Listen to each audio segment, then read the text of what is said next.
15 दिवसात हा channel monetize झाला होता माझा, पण ती ग्रोथ मला मेंटेन नाही करता आली. आणि त्याच्या मागचं रिझन सांगू तुम्हाला आज. तुम्हाला वाटत असेल कन्सिस्टन्सी, पण अजिबात नाही. कन्सिस्टन्सी नाही, कन्सिस्टन्सीसुद्धा असते, पण ती सेकंडरी. सगळ्यात पहिलं रिझन असतं ते म्हणजे माइंडसेट. जर तुम्हाला क्लिअर नसेल की तुम्ही हे यूट्यूब चॅनल कशासाठी चालू करायला लागलाय, तर मात्र तुमच्याकडे एकही रिझन नसेल की मी व्हिडिओ अपलोड का करावा. आता समजावते, थांबा. माइंडसेट म्हणजे काय? आता बघा, हा जेव्हा मी चॅनल चालू केला होता त्यावेळेस माझं मोटिव्ह काहीही नव्हतं.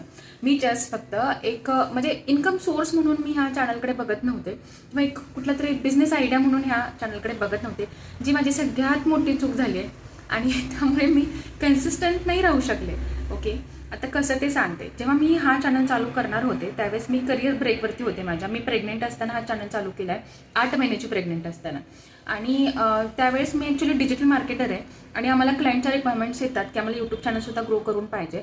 सो मग मला बघायचं होतं की कसं होतं आहे, कसं अपलोड्स केले जातात, काय स्ट्रॅटेजीज ठेवायला पाहिजेत, कसं कंटेंट वर्क होतं. सो हे मला बघायचं होतं, म्हणून मी हा चॅनल चालू केला होता. आणि त्यानंतर मग मला हळूहळू लक्षात यायला लागल्या गोष्टी. माझं चॅनल पण लगेच मॉनिटाईज झालं, पण कधी इन्कम सोर्स म्हणून ह्या चॅनलला बघितलं नाही. आजपर्यंत पैसे कमवलेत ह्या चॅनलवरून, म्हणजे ह्या यूट्यूबच्या ॲडसेन्समधून.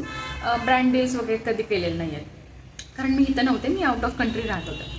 आता त्यानंतर काय झालं की जेव्हा हा चॅनल ग्रो व्हायला लागला त्यानंतर मी अजिबात कन्सिस्टंट राहिले नाही, कारण माझ्याकडे काही मोटिव्ह नव्हतं. माझं जे मोटिव्ह होतं की यूट्यूब कसं वर्क होतं आहे, कसं चॅनल ग्रो करायचा असतो ते बघणं होतं, आणि ते झालं होतं. त्यामध्ये माझ्या लक्षात आलं होतं, पण त्याला कधी इन्कम सोर्स म्हणून मी बघितलं नाही.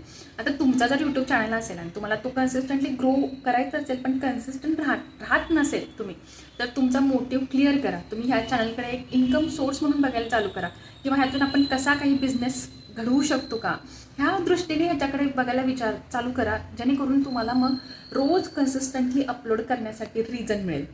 येस, रिझन ते महत्त्वाचं आहे जर तुम्हाला यूट्यूब चॅनल ग्रो करायचं असेल तर.